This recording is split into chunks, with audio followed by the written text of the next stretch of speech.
sai a hankali sai a hankali. Allah ya samu dace. Insha Allah zan kara wani bidiyo ma kai na yanzu idan kana neman matsayi a aikin gwamnati ko takara kake yi ko kuma kana babban ofis naka ana so kore ko kuma an kore ka ofis kana so su nemi ka cire kaucin. Idan ka cire kaucin wannan gwaiban nan ka je gun masu sayar da maganin gargajiya kan ne su baka kunnen zaki. Idan ba samu kunnen zaki ba hancin zaki, in ba samu ba fatan kansa na goshinsa, fatan kan ne za ka zo ka haɗa da wannan ka tafasar da su tare.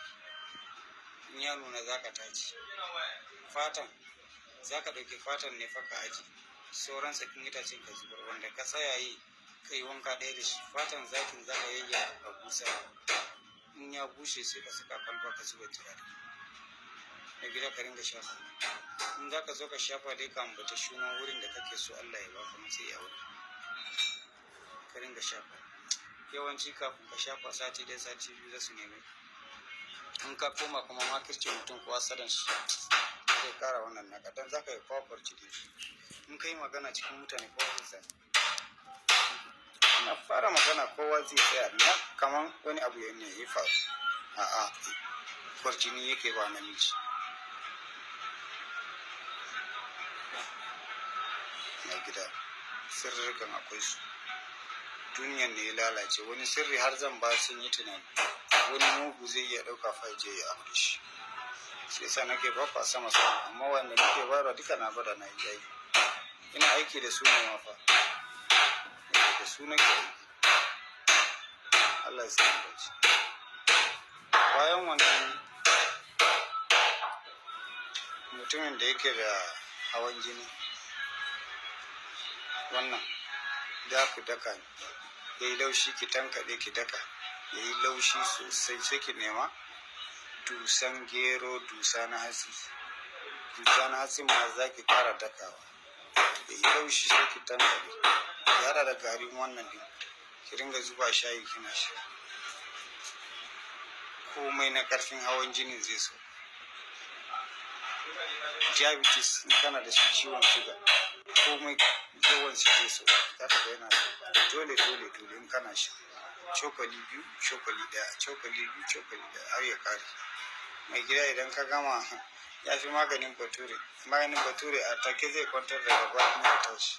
Wannan cirewa zai yi a bisarinka, za ka gani yana fita, yana kashe wannan hawan jini da ciwon suga, diabetes. Idan akwai kuraje a jikinka yanzu ka ji kurajen da suka yi baki, wannan gyambo muke ko ya baka wahala, ka nemi wannan ganyen kaucin kawai ka daka. In ka daka ya nuna ya tafi sosai, sai ka nema zuma cokali ɗaya ka kwaba da shi ka ringa shafa wa gurin gyambo. Na gida kwana 2-3 za ka ga ya bushe karau, zai mutu. Kwata-kwata gyambo baya son kaucin wannan, baya son kaucin gwaiba ko kaɗan. Kuma yana yin mallaka na tashin hankali.